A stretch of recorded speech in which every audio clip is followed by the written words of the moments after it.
the circuit overseer gives 3 talks in a congregation when he visits it. It's the visiting minister who comes to encourage Jehovah's Witnesses, and they get 2 visits a year.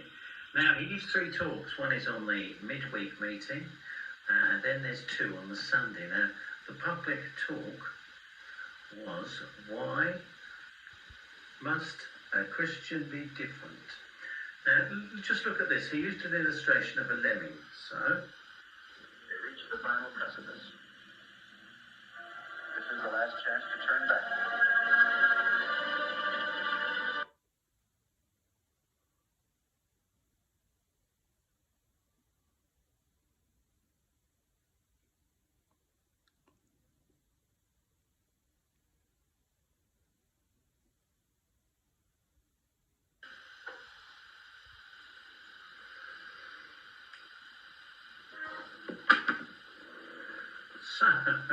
So they're lemmings. They breed, multiply in Norway, and they're like little rat animals, and they go as a group. When they decide to move, they move as a complete group, and they go through everything, including jumping off cliffs into the water and drowning to death, as you saw there.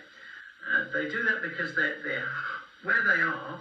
It's overpopulated, and so a group moves away. Now, the illustration made by the circuit overseer was that the human race is like lemmings. You've heard that phrase, you lemming, which means basically you're part of a group and you just follow the group, follow the herd. And Jesus, in fact, talked about 2 roadways, one which was like a motorway in Matthew 7, where the majority travel, and then the others, the few, the Christians, they travel on the uncomfortable country road. The road that you might be directed to follow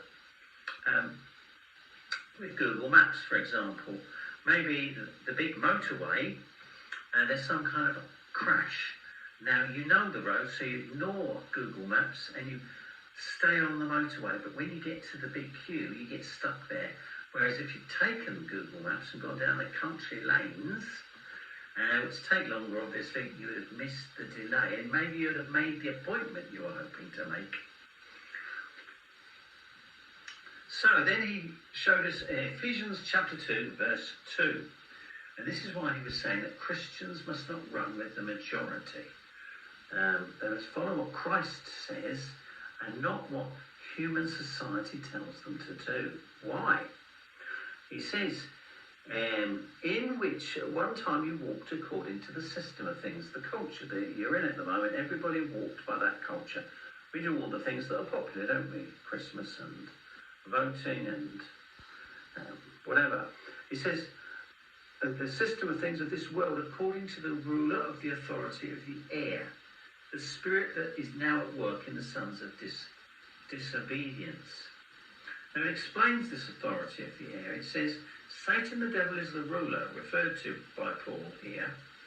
The literal air or atmosphere is this spirit or dominant attitude of selfishness and disobedience that permeates the world today, human society. Paul uses similar language in 1 Corinthians chapter 2, verse 12, referring to the spirit of the world as literally air everywhere. Now, the problem we have here is that air you can't avoid. We have to have the air. We're living in this society just as Jesus lived in the society dominated by the Jewish culture. And of course, they're Roman overlords. So you have to rule, you have to live in the society you're in. So we can't, but by being Christians, we stand out as different. Jesus stood out as different. Now in Peter, it talks about being holy. These scriptures will be in the subtitles. And that in Isaiah it says that God gives us instructions to benefit ourselves. Now, in Philippians chapter 2 verse 15 it says that we live in a crooked and twisted generation, but we must shine as illuminators. And Jesus shone as an illuminator. He illuminated a different set of values. Some followed him. It didn't make him popular, but he got a following. Now, if you're following what Jesus taught, then you're going to be in a minority, as were Jesus' apostles, disciples, as was Jesus himself, and who eventually came up against the authorities. And what happened to him? He wasn't very popular.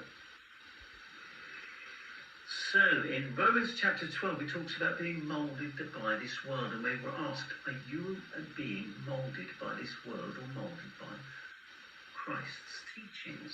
Now, basically, if you're mixing with people who don't follow what Christ taught, then you'll be following their principles. For example, say you're watching, I don't know, a series on telly or Netflix or something, and after a number of episodes, suddenly swearing begins. Lots of the F word, for example. And what are you going to do? Because you've become involved in the series. Or maybe there's a gay marriage. So are the principles that we are trying to live to, the Christian principles, because they're so much different from the world's morals around us, it's easy to start lapsing back and being moulded by the wrong spirit, the wrong culture, rather than Christ's culture. So there's a number of things that we could get involved with. Love of money, for example. Sometimes we fail to be content. Now, the richest man in the world, is he content in truth? So we have to be content with what we have, whether we've got more than we need or whether we've got less. We need to be content.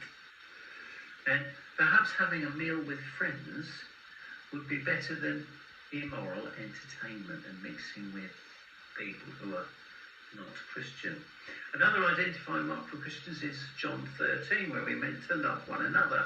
Now, love is based upon us looking after and helping and shining as illuminators and caring for our neighbour, our families and others. But today, everybody is doing, with their cameras and wherever they go, they're doing selfies, aren't they? It's all me, me, me. I did this, I did that, I enjoyed this particular meal. And all these social apps are full of people doing selfies. So it's exactly the opposite, the selfishness. So are we wrapped up in that? It mentions here Moses. He was born as a prince. He was a prince in the world's leading country of the world, and yet it says he refused to have all those benefits. He decided to side with the slaves and had to flee for his life. So that's in Hebrews. So in this, one of the final scriptures in Peter, it says here in 1 Peter 5, he says, verse 8, he says, humble yourselves, verse 6, humble yourselves under the mighty hand of God so that he may exalt you in due time. So that's the first thing we do, is we have to humble ourselves. We have to put our fleshly thinking second. We have to be careful who we mix with. We have to, why?